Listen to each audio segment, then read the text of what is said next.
Europe 1, 7h13, Thomas Soto. Et le progrès est-il un progrès pour tout le monde? Ça pourrait être un sujet pour Raphaël Antoine, mais non, c'est un sujet pour Nicolas Barré. Bonjour Nicolas. Bonjour Thomas. Directeur de la rédaction des Échos. En une vingtaine d'années, le géant du commerce électronique Amazon a changé beaucoup de choses dans nos vies, mais est aussi devenu une menace mortelle pour une multitude d'industries. Et vous parlez même d'un véritable tsunami Amazon. Oui, Amazon est en train de véritablement pulvériser un certain nombre d'industries, d'ailleurs avec des méthodes sur lesquelles je reviendrai. Mais prenez la distribution, Amazon est en train de devenir le premier vendeur de vêtements aux États-Unis, de doubler le roi des grands magasins Macy's, qui du coup est en train de fermer 100 grandes surfaces éreintées par cette concurrence, bilan 10 000 emplois supprimés.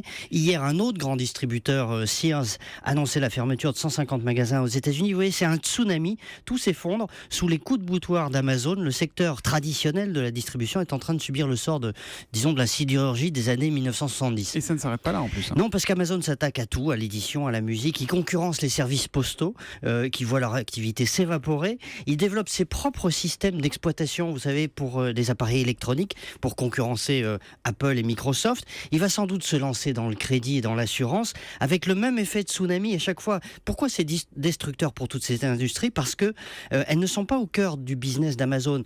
C'est-à-dire que demain, Amazon peut tuer une partie de l'activité des banques en faisant des prêts à ses clients sans gagner un centime sur ces prêts, parce que c'est pas son but. Son but, c'est de vendre. Mais le crédit qui est au cœur de l'activité des banques, lui, se retrouve devient une activité beaucoup plus compliquée pour ces banques dont c'est le métier. Et l'intrus Amazon est donc destructeur pour toutes ces activités. Voilà comment Amazon est en train de mettre par terre une série d'industries qui aujourd'hui se sentent terriblement menacées. Alors vous disiez pour commencer que les méthodes d'Amazon étaient discutables. Racontez-nous. Oui, parce que les ravages causés par Amazon s'appuient sur une concurrence déloyale, il faut bien le dire. Il y a une distorsion fiscale massive entre eux qui s'arrangent pour payer le moins d'impôts possible et les concurrents. Dans le cas de la France, les distributeurs français comme la Fnac, Carrefour, Casino ne luttent pas à armes égales. Ils luttent contre un concurrent qui peut écraser ses marges parce qu'il paye infiniment moins d'impôts.